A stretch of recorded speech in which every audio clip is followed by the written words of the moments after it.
Pemirsa, banyak masyarakat yang masih menunda untuk mempersiapkan masa depannya. Apa akibatnya? Bersama saya Chandra Dewi, kita akan membahas seputar akibat menunda-nunda, tentunya dalam Cerdas 5 Menit.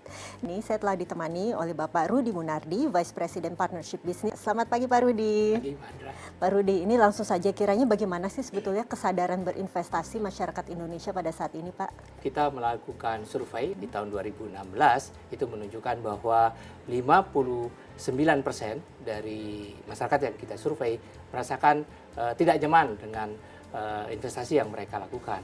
Yang kedua, menunjukkan bahwa 28% dari survei tersebut juga menyatakan bahwa merasa menyesal dengan apa yang sudah dilakukan saat dia melakukan investasi seperti itu. Oke, sebetulnya kan investasi proteksi itu berguna sekali untuk masa depan kita begitu ya Pak ya, untuk persiapan masa depan kita. Betul. Tapi kenapa masih banyak juga yang ragu untuk berinvestasi dan juga berproteksi Pak? Penyebabnya apa ya? Ya memang kita tidak bisa langsung rasakan atau manfaatnya dari proteksi maupun investasi saat ini. Kita melakukan investasi, kita lakukan proteksi, itu belum terasa. Nanti terasanya kalau dia melakukan investasi mungkin 5 tahun, 10 tahun lagi. Yang kedua mengenai proteksi juga seperti itu. Jadi resikonya itu tidak muncul sekarang, resikonya kita tidak tahu terjadi kapan. Jadi karena memang belum dirasakan, akibatnya ditunda seperti itu. Itu salah satu yang harus diantisipasi oleh kita. Oke, kalau begitu kapan sebaiknya kita sudah mulai berinvestasi Pak? Jadi kita harus lakukan sekarang, harus segera sejak awal.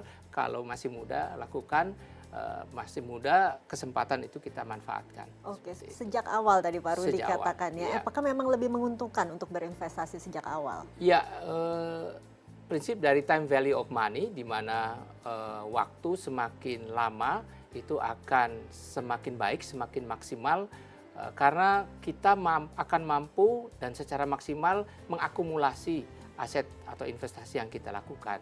Jadi waktunya semakin panjang semakin baik. Yang kedua, kita juga bisa berstrategi lebih baik karena cukup waktu dibandingkan hanya waktu 1, 2, 3 tahun tidak akan maksimal hasilnya seperti itu. Nah, jadi jika kita terus menunda-nunda, akibatnya apa? Hasilnya tidak maksimal tadi. Betul. Ya Pak ya? Kita tahu bahwa setiap orang mempunyai tujuan, mempunyai harapan, mempunyai mimpi, ya. Kalau tidak direncanakan dengan baik, tujuan tersebut bisa tidak tercapai. Dan contoh misalnya mau pensiun itu kalau direncanakan sejak awal, dia investasikan untuk persiapan pensiun, misalnya 5 tahun, 10 tahun dengan baik, itu akan jauh lebih maksimal.